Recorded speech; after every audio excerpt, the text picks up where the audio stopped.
बढ़ते हैं। पाकिस्तान में एक बार फिर से बड़ा आतंकवादी हमला हुआ है। एक पुलिस अफसर की मौत हो गई, 4 घायल हुए।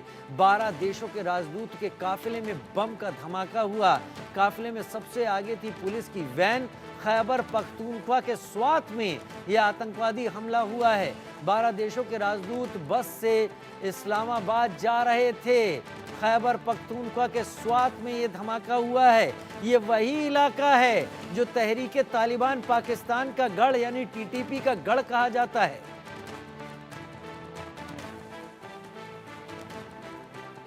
तहरीके तालिबान पाकिस्तान का गढ़ खैबर पख्तूनख्वा का स्वात इलाका। दानिश रिजवी मेरे साथ ज्यादा जानकारी के साथ पाकिस्तान मामलों के एक्सपर्ट के तौर पर जुड़ रहे हैं। दानिश, ये तो अपने आप में बहुत बड़ा सवाल हो गया पाकिस्तान की सिक्योरिटी को लेकर। स्वात और खैबर पख्तूनख्वा केपीके जिसे कहा जाता है, वहां पर पहले ही टीटीपी काफी ज्यादा चुनौती दे रहा है पाकिस्तानी सुरक्षा बलों को, और उस रास्ते से अगर 12 देशों के राजदूत आते हैं तो सुरक्षा इतनी भी पुख्ता नहीं की जाती कि ऐसे बम धमाकों को टाइमली न्यूट्रलाइज किया जा सके। वो बम धमाका इस काफिले के पहले ही हो जाता है। बिल्कुल, पाकिस्तान के खैबर पख्तूनख्वा के स्वात इलाके के एक जगह का नाम था शेराबाद। जब वहाँ पर काफिला 12 देशों के राजनयिकों का काफिला पहुँचता है, उस वक्त एक धमाका होता है। धमाके में एक अफसर की मौत, पुलिस अफसर की मौत हो जाती है। तकरीबन 4 लोग घायल होते हैं। लेकिन सवाल ये उठता है कि जब पाकिस्तान में 12 देशों के राजनयिक सुरक्षित नहीं रह सकते तो आम नागरिक क्या सुरक्षित रहेंगे? जिस तरीके से दरअसल ये 12 देशों के राजनयिक, उसमें रूस, ईरान, कजाकिस्तान, इंडोनेशिया, पुर्तगाल के समेत 12 देशों के राजनयिक हिस्सा लेने आए थे। इस्लामाबाद कॉमर्स एंड चैम्बर्स में की बैठक में शामिल होने आए थे। उस बैठक के दौरान बैठक में हिस्सा लेने जा ही रहे थे कि तभी स्वात इलाके में एक ज़बरदस्त धमाका होता है। सारी सिक्योरिटी को मतलब धताते हुए जिस तरीके से बम धमाका होता है, इसमें बहुत सारे सवाल उठते हैं कि पाकिस्तान में आखिर ये जिस तरीके से 12 देशों के राजनयिक सुरक्षित नहीं हैं और वहाँ पर जिस तरीके से वहाँ पर हमला होता है, इसमें बहुत सारे वहाँ पर शहबाज शरीफ पर सवाल उठ रहे हैं। दरअसल जिस तरीके से हमला हुआ है, उस हमले के बाद से राष्ट्रपति आसिफ अली जरदारी ने भी बयान जारी किया है कि ये हमला निंदनीय है, ये हमला बर्दाश्त नहीं किया जाएगा। और ये हमले के जो सुराग है, जो फिलहाल जो मिल रहे हैं, वो टीटीपी की तरफ से लगाए जा रहे हैं, जो कि लगातार खैबर पख्तूनख्वा में पिछले कुछ दिनों से लगातार कभी सैनिकों पर हमला कर रहे हैं, कभी पुलिस चौकी को उड़ा रहे हैं, कभी आम नागरिकों को मार रहे हैं। पिछले 3-4 महीने से आप देखें तकरीबन वहाँ पर 20 से ज़्यादा पुलिसकर्मियों की मौत हो चुकी है और ये सिलसिला लगातार जारी है। कोई आज दरअसल ये और एक बड़ी घटना हो सकती थी, फिलहाल किसी तरीके से उसको टाला ज़रूर गया, लेकिन पाकिस्तान की सुरक्षा पर सवालिया निशान ज़रूर हैं। दानिश, ऐसा नहीं लगता कि ये बड़ी घटना हो सकती नहीं थी? ये बड़ी घटना हो चुकी है, क्योंकि ये 12 देशों के राजदूत थे, जा तो रहे थे किसी और कार्यक्रम में। अब इन राजदूतों की जिम्मेदारी भी होती है कि जिस देश में वो हैं वहाँ के हालात पर अपने देश के अपने सरकारों को अपडेटेड इंफॉर्मेशन भेजें। अब अगर उन्हीं के काफिले पर ऐसा हमला होता है जिसमें पुलिस वाले की मौत हो जाती है, कई घायल हो जाते हैं, तो इसकी रिपोर्ट भी वो भेजेंगे तो शायद पाकिस्तान ने जो कुछ किया कराया है अब तक, उसकी असल जानकारी कम से कम इस 12 देशों में पहुंच जाएगी कि ये एरिया अशांत है, ये एरिया तनावग्रस्त है, यहाँ आतंकवाद है और इसे पाकिस्तान की फोर्सेस संभाल नहीं पा रही।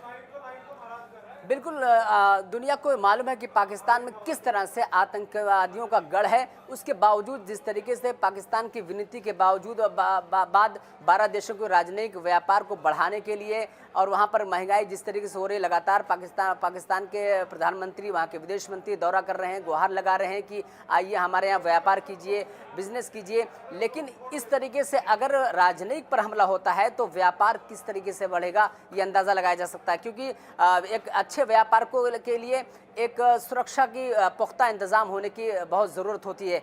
लेकिन जब इस तरीके से हमला होगा, अब ये जब रिपोर्ट जाके सौंपेंगे अपने देश में, तो उस देश की रिपोर्ट के बाद इनके साथ क्या व्यवहार होगा, किस तरीके से बातचीत होगी, ये भी एक बड़ा सवाल होगा शहबाज शरीफ के लिए, बिलावल भुट्टो के लिए, आसिफ अली जरदारी के लिए कि आखिर इतना बड़ा हमला 12 देशों के राजनयिकों के साथ जिस तरीके से एक तरह से खिलवाड़ हो जाता है, तो ऐसे में सुरक्षा व्यवस्था पर सवालिया निशान हैं।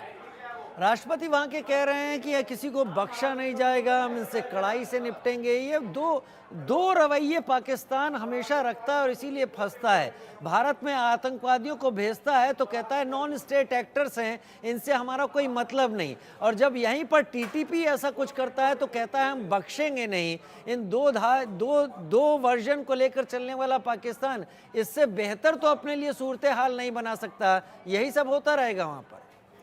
बिल्कुल, जब याद कीजिए 2021 का वो वक्त जब तालिबान का शासन अफगानिस्तान में होता है, तो इसी पाकिस्तान के हुक्मरान और पाकिस्तान के शासक जश्न मनाते हैं, मुबारकबाद देते हैं, खुशियां मनाते हैं इसी टीटीपी और तालिबान के लिए। लेकिन आज उनके लिए जी का जंजाल बन चुका है। लगातार जिस तरीके से अपनी सीमाओं का विस्तार भी कर रहा है, जो सरहदें थी उसको मानने को राजी नहीं है, लगातार खैबर पख्तूनख्वा के पुलिस चौकियों पर हमला कर रहा है, आम नागरिकों को जिस तरीके से अब निशाना बना रहा है, कभी बंधक बना ले रहा है, कभी पुलिस चौकी पर उड़ा दे रहा है। ऐसे में अब लगातार टीटीपी के हौसले इस वक्त बुलंद हैं और उस बुलंदी के साथ लगातार अब और आक्रामक रवैया अख्तियार करता ही जा रहा है। ऐसे में सवाल यह है कि पाकिस्तान इन आतंकवादियों की चुनौतियों को कैसे सामना करेगा, जो कि खुद ही पाल रखा था। तमाम ऐसे संगठन हैं जो पाकिस्तान में भली भांति फूल फल रहे हैं, लेकिन उस पर लगाम लगाने के बावजूद हमेशा उसकी कहीं ना कहीं उसकी सुरक्षा व्यवस्था की जाती है, कहीं ना कहीं उसको रोकने के बजाय उस पर अपना लिपापोती की जाती है। ऐसे में पाकिस्तान अपने ही जाल में लगातार फंसता ही जा रहा है। दानिश, क्या केवल पुलिस व्हीकल ही इस बम ब्लास्ट का शिकार हुआ है या फिर जो काफिला था उसमें और भी नुकसान पहुंचा है? कुछ जानकारी अगर आप और ऐड कर पाएं। फिलहाल पाकिस्तान मीडिया रिपोर्ट के मुताबिक एक पुलिस अफसर और 4 पुलिसकर्मी ही घायल हुए हैं, लेकिन जो 12 देशों के राजनीतिक थे वो कहीं ना कहीं सुरक्षित हैं। और लेकिन और उसके बाद जो अफरा तफरी का जो माहौल था उससे लोगों में खौफ है और पुलिसकर्मी में हड़कंप है। अब आने वाले वक्त में जो भी खबर सामने आएगी हम दर्शकों तक वो खबर ज़रूर पहुँचाएंगे। बहुत शुक्रिया दानिश, इस जानकारी के साथ हमारे साथ जुड़ने के